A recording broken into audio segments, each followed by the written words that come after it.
Paul et son équipe sont à l'œuvre. Paul est plutôt un petit peu sur la touche et il attend à Rome son exécution par décapitation.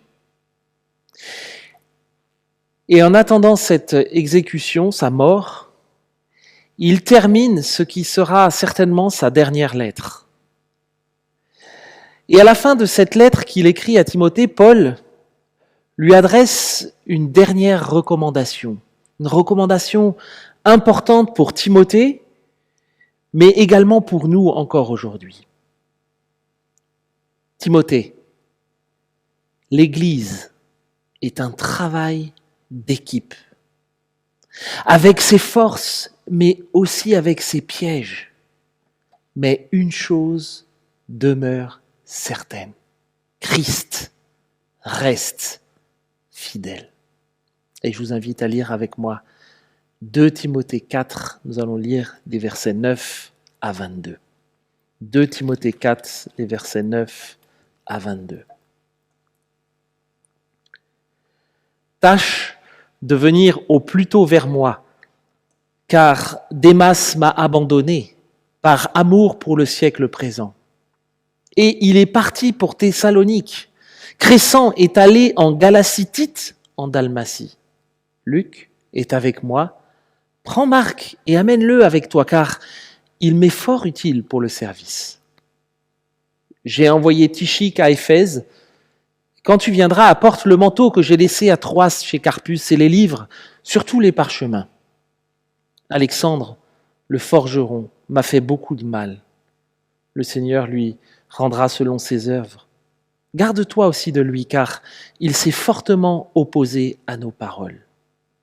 Dans ma première défense, personne ne m'a assisté, mais tous m'ont abandonné, qu'il ne leur en soit pas tenu compte. C'est le Seigneur qui m'a assisté et qui m'a fortifié, afin que la prédication soit portée par moi à sa plénitude et entendue de tous les païens. Et j'ai été délivré de la gueule du lion. Le Seigneur me délivrera de toute œuvre mauvaise et me sauvera pour me faire entrer dans son royaume céleste. À lui, la gloire au siècle des siècles. Amen. Salut Prisca et Aquilas et la famille d'Onésiphore. Eraste est resté à Corinthe et j'ai laissé Trophime, malade à Milet. Tâche de venir avant l'hiver. Eubulus, Pudens, Linus, Claudia et tous les frères te saluent. Que le Seigneur soit avec ton esprit. Que la grâce soit avec vous. Amen. 3 points ressortent dans ce texte. D'abord, les forces, les avantages que l'on peut trouver du travail d'équipe dans l'Église. Mais l'on y voit également les difficultés et les pièges qui menacent le travail d'une équipe dans l'Église. Mais on voit également une certitude qui vient comme une promesse finalement dans l'œuvre et qui nous encourage tous, lorsque c'est plus difficile, à persévérer, car Christ demeure fidèle. Le premier point, l'Église, un travail d'équipe, ses forces. Et donc on peut identifier dans ces versets que nous avons lus plusieurs forces et plusieurs avantages dans le travail en équipe au sein d'une Église locale. Paul l'exprime d'une manière toute particulière en parlant de plusieurs personnes avec lesquelles il a œuvré. La première force du travail en équipe dans une église, c'est l'amitié. L'unité aussi en fera partie, mais ce sera un point que j'aborderai tout à l'heure. L'amitié. L'amitié, un point fort qui ressort notamment de la relation entre Paul et Timothée. L'amitié de Paul et de Timothée est un bel exemple pour nous aujourd'hui. Un véritable ami prie pour ses amis. Paul prie pour Timothée au chapitre 1, verset 3, il nous dit « Je ne cesse de faire mention de toi dans mes prières, nuit et jour. » Un véritable ami investit du temps et de l'énergie pour ses amis. Paul investit du temps avec Timothée. Et même lorsque Paul est physiquement loin de Timothée, même lorsqu'il est emprisonné, alors qu'il est à veille de sa mort, Paul lui consacre 2 lettres et peut même mettre davantage. Un véritable ami cultive la vérité dans sa relation. Et c'est ce que Paul fait avec Timothée. À plusieurs reprises, dans sa première et dans sa deuxième lettre à Timothée, Paul a dû parfois rappeler à Timothée l'appel de Dieu qu'il a reçu. Il a dû plusieurs fois le recentrer sur Dieu et finalement, à regarder vers Dieu. Son but, ne pas le laisser sombrer dans la spirale du découragement et l'aider à recentrer son regard vers Dieu. Rappelez-vous au chapitre 1 de ce que l'on a vu dans 2 Timothée, ranime le don de Dieu que tu as reçu par l'imposition de mes mains. N'aie pas honte du témoignage. Retiens le mot des saines paroles que tu as reçues. Garde le bon dépôt par le Saint-Esprit qui habite en nous. Exerce-toi la piété. Applique-toi à la lecture. Ne néglige pas le don qui est en toi. Veille sur toi-même et sur ton enseignement avec persévérance. Garde le bon dépôt en évitant les discours vains et profanes et les disputes de la fausse science.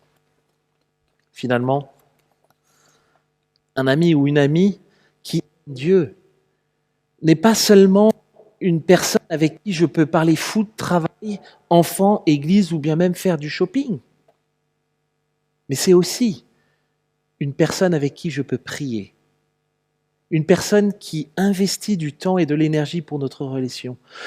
Une personne qui veut vivre et cultiver dans nos relations les vérités de la parole de Dieu. Et parfois, certaines de ces vérités peuvent être difficiles à entendre. Mais un ami prend son courage à deux mains parce qu'il a le désir de voir la parole de Dieu et la vérité de Dieu transformer ma vie, changer ma vie, qu'elle ait un impact dans ma vie. Et parfois, ça passe par des paroles pas faciles à entendre. L'amitié est un cadeau de Dieu.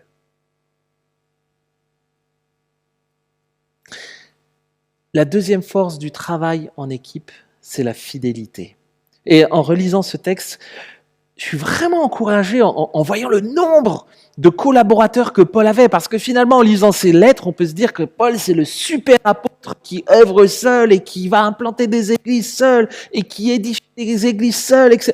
Non, il est entouré finalement d'une quantité assez incroyable de personnes et de collaborateurs. Et Paul cite dans ce texte plusieurs de ces personnes. Crescens, Tite, Luc, Prisca, Aquilas, Eubulus, Pudens, Linus, Claudia, tous les frères.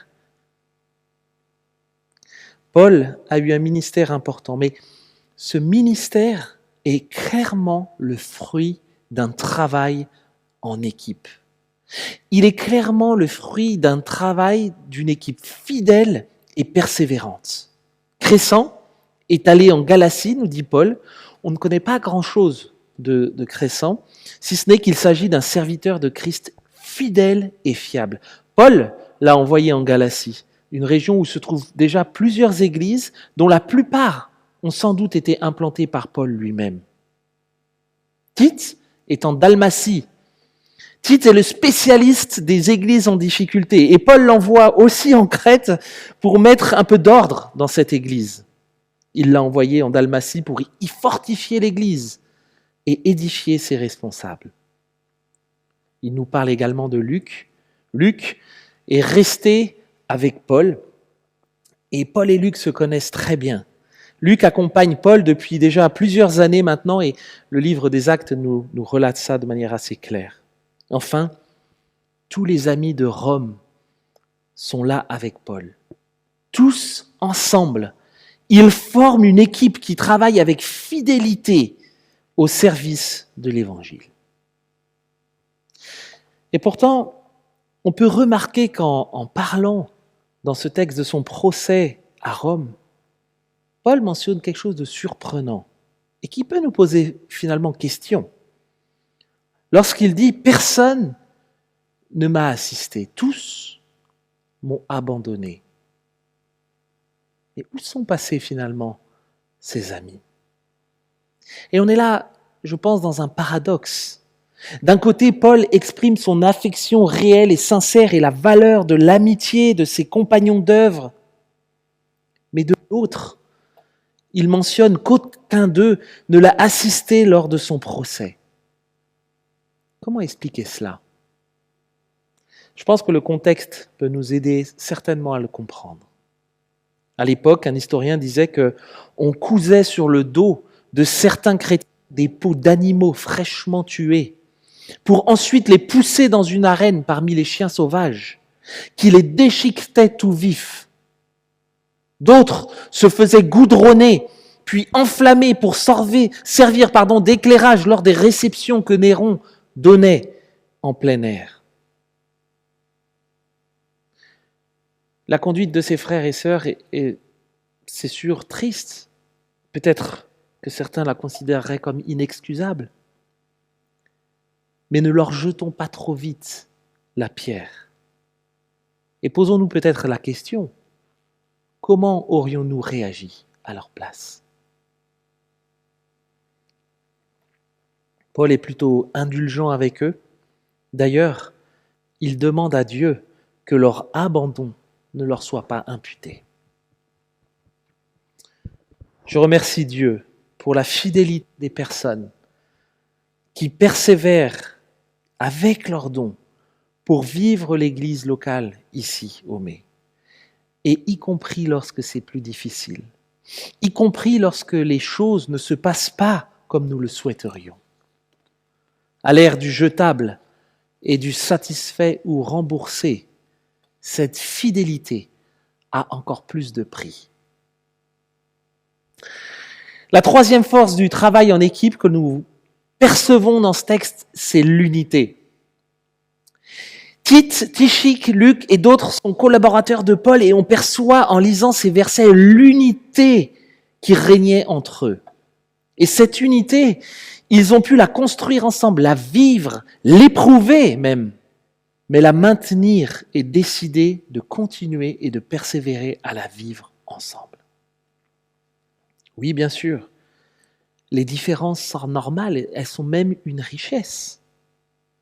Mais elles deviennent une force lorsqu'elles sont mises au service de l'équipe, lorsqu'elles sont mises au service de l'unité de l'Église, lorsqu'elles sont mises au service de l'Église dans sa globalité. Quatrième force du travail en équipe, la solidarité. Verset 13, quand tu viendras, apporte le manteau que j'ai laissé à Troas chez Carpus, les livres, surtout les parchemins. Les températures vont bientôt baisser et les prisons ne fournissent pas de manteaux. Les manteaux coûtent très cher à cette époque, ce sont des habits en laine assez lourds qui servent à la fois de vêtements et de couverture, et les parchemins sont en quelque sorte nos livres d'aujourd'hui, sans doute des lettres que Paul a écrites ou des feuilles vierges pour lui permettre peut-être d'en écrire encore quelques-unes. Et ces propos pourraient peut-être nous paraître anodins dans ce texte. Mais ils démontrent à mon sens ici un point important, c'est que la force d'une équipe tient aussi dans la solidarité qu'il y a dans l'équipe. La solidarité en action, nous la vivons dans l'Église, parfois très généreusement. Nous avons vu cette semaine les cultes qui reprennent et les jeunes sont venus prendre de leur temps pour nettoyer l'église de fond en comble et permettre à plus d'une trentaine de personnes d'être là ce matin et de louer Dieu ensemble. Mais encore, un couple qui bénéficie de la générosité dans notre église d'une sœur qui a mis à disposition son appartement pour leur permettre de se loger en famille en attendant de trouver un appartement. La solidarité est une force dans une équipe, dans une église locale.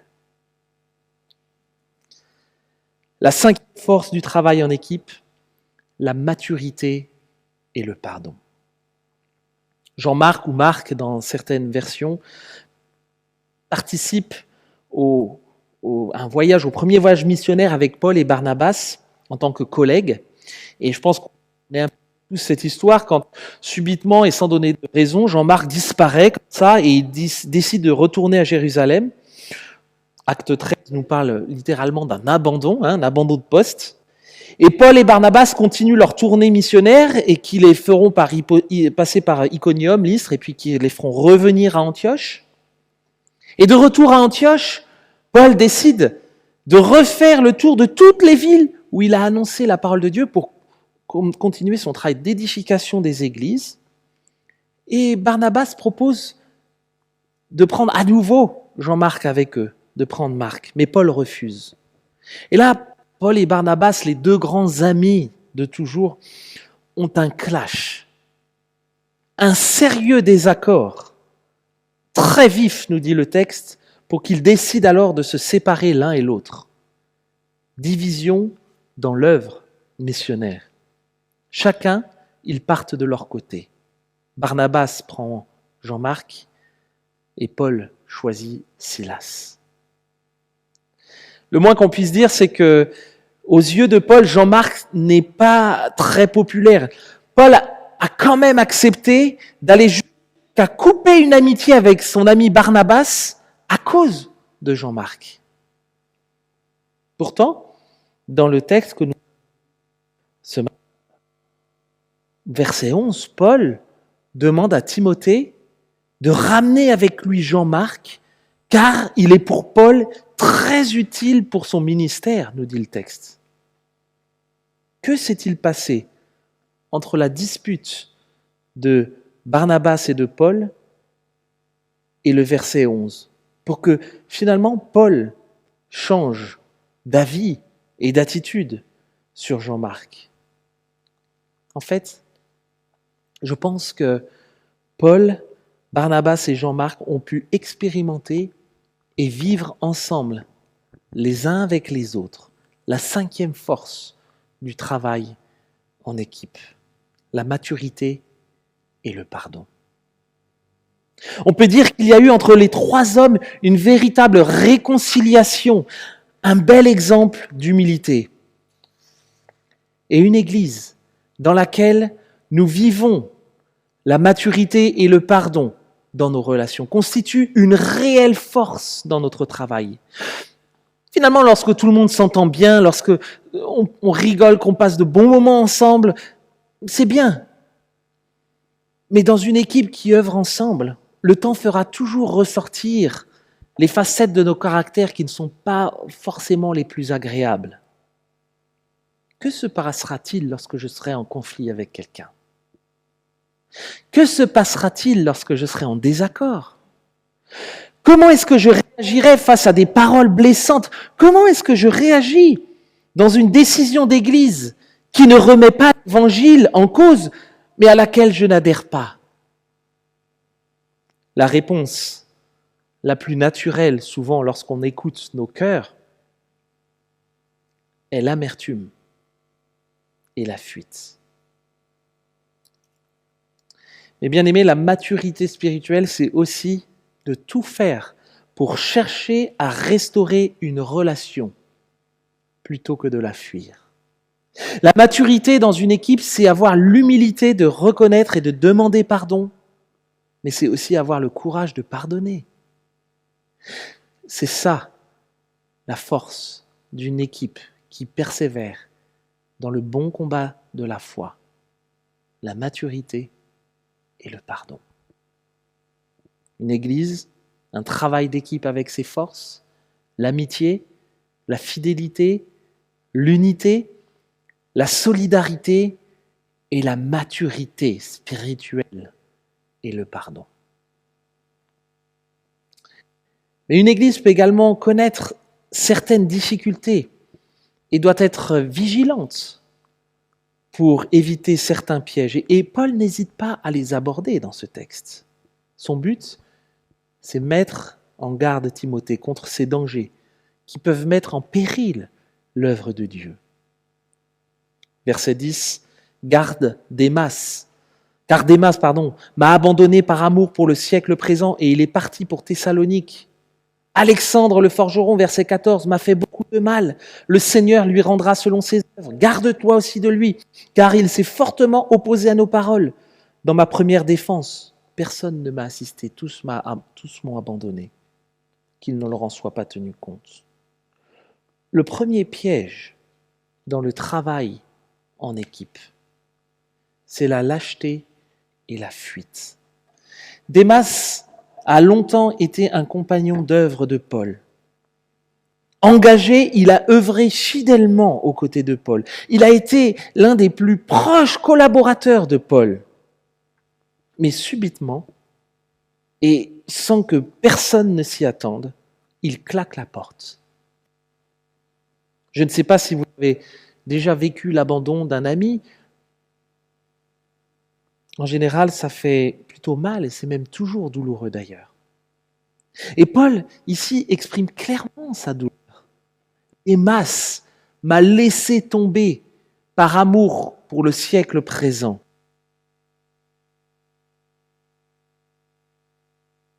M'a laissé tomber par amour pour le siècle présent. Notre orgueil cultive dans notre vie. L'orgueil qui fait beaucoup de dégâts dans les couples, qui fait beaucoup de dégâts dans les familles, mais aussi dans l'Église. Mais contrairement à des péchés beaucoup plus visibles, l'orgueil est beaucoup plus vicieux et sournois, car il se cache. L'orgueil dans nos cœurs est dévastateur et fait des ravages dans les vies et dans l'Église. L'orgueil nous empêche de voir, il nous empêche de faire le ménage sur ce qui emprisonne nos vies. Il nous empêche de cultiver les vérités de Dieu dans nos vies, parfois même de les voir. Nous préférons fuir plutôt que de prendre position pour en être libérés. L'orgueil nous empêche de pardonner et de reconstruire une relation. Nous préférons fuir que vivre le pardon que Jésus lui-même nous a offert le premier et que nous acceptons volontiers pour nos vies, tout en refusant de le donner et de le vivre avec notre prochain. L'orgueil est parfois sournois, car il se maquille parfois en fausse humilité pour mieux justifier mon péché. Mais en réalité, l'orgueil nous met en numéro 1 sur le podium en me disant « Continue à regarder ton nombril. Continue à vivre dans l'illusion que tu le vaux bien. Continue à vivre dans l'illusion que tu as la vérité. » Deuxième piège dans le travail en équipe, le refus de l'autorité de Dieu et de sa parole. Alexandre le forgeron a également fait du mal à Paul. Mais à ceux à qui Paul ont pu lui faire du mal, Paul demande à Dieu de ne pas leur en tenir rigueur, notamment ceux qui l'ont abandonné dans son procès, comme nous avons vu tout à l'heure. Mais pourtant, là, Paul dénonce Alexandre le forgeron. Il lui demande même à Timothée de se méfier de lui. Pourquoi ? Parce que malgré tout ce qu'il a pu déjà lui dire, peut-être qu'il a eu des rencontres avec lui pour l'encourager à vivre la repentance, à vivre de revenir à Dieu, à rompre peut-être avec certaines pratiques. Mais Alexandre le forgeron a certainement refusé de vivre les vérités de la parole de Dieu. Et Paul, maintenant, le dénonce clairement en le nommant. Les pièges sont réels dans l'Église. Comment réagir face à cela ? Nous pourrions peut-être nous décourager et nous serions peut-être même tentés d'abandonner ou même de fuir. Et Paul va donc rappeler maintenant à Timothée, qui est dans une situation pas simple à Éphèse. Il va rappeler que c'est d'abord et avant tout un travail d'équipe porté par Christ, le serviteur par excellence, qui nous permet de persévérer. Verset 17. C'est le Seigneur qui m'a assisté et qui m'a fortifié, afin que la prédication soit portée par moi à sa plénitude et entendue de tous les païens. Et j'ai été délivré de la gueule du lion. Le Seigneur me délivrera de toute œuvre mauvaise et me sauvera pour me faire entrer dans son royaume céleste. À lui la gloire au siècle des siècles. Amen. Pour Paul, Jésus est l'ami le plus précieux, le plus personnel, le plus intime. Et lorsque je décide de suivre Jésus, de me soumettre à lui et de me soumettre à sa parole, je peux m'appuyer sur cette certitude que Jésus est mon coéquipier, mon ami par excellence. Il est celui qui me réconcilie avec Dieu, mon Père, et qui me le fait connaître. Jésus donne un sens à ma vie. Il m'assiste et fortifie ma foi et mon engagement dans son œuvre. La preuve pour Paul, c'est qu'il a même été délivré de la gueule du lion, dit-il, dans le sens où il a été protégé à plusieurs reprises dans son ministère. Paul est passé miraculeusement plusieurs fois à côté de la mort. Le Seigneur me délivrera de toute œuvre mauvaise. Paul sait que la partie est bientôt terminée pour lui. Mais Paul est convaincu d'une chose. Rappelez-vous ce qu'il dit dans Philippiens 1, « Christ est ma vie et mourir m'est un gain. Il ne réclame pas la mort, mais les souffrances, la solitude, la privation qu'il subit lui donne une perspective encore plus heureuse et plus pressante sur l'éternité qu'il passera avec Dieu. Et c'est donc tout naturellement, les yeux fixés vers cette perspective éternelle qui l'attend, que Paul conclut majestueusement cette deuxième lettre de Paul à Timothée.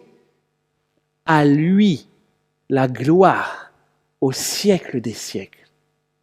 Amen. Mes bien-aimés, l'Église, c'est un travail d'équipe dans lequel tous ceux qui veulent suivre Jésus ont une place et une responsabilité.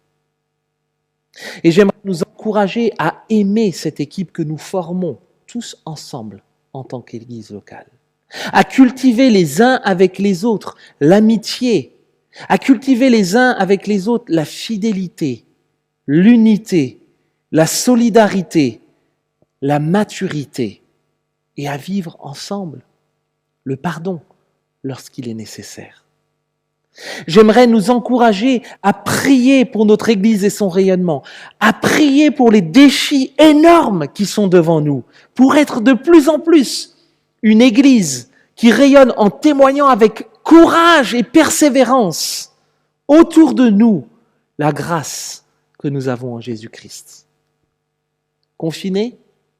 Oui, mais toujours mobilisés, avec cette promesse du verset 18, que le Seigneur me délivrera, nous délivrera de toute œuvre mauvaise et nous sauvera pour nous faire entrer dans son royaume céleste. À lui, la gloire au siècle des siècles. Amen. Et j'aimerais que nous puissions chanter ensemble un dernier chant comme une prière d'engagement, peut-être de réengagement, que nous voulons nous lever ensemble et suivre Jésus. Et dans ce texte de ce chant, il y a à un moment donné un « nous » qui apparaîtra. Oui, nous voulons chanter « Je te suivrai » comme un engagement personnel que nous prenons devant Dieu. Mais ensemble aussi, en chantant ce « nous », nous voulons prendre cet engagement que ensemble, en tant qu'Église locale au Mets-sur-Seine, dans la région de Melun, nous voulons nous lever pour suivre ensemble Jésus. Que le Seigneur vous bénisse. Et je vous dis à très bientôt. Et à Dieu seul soit toute la gloire. Amen.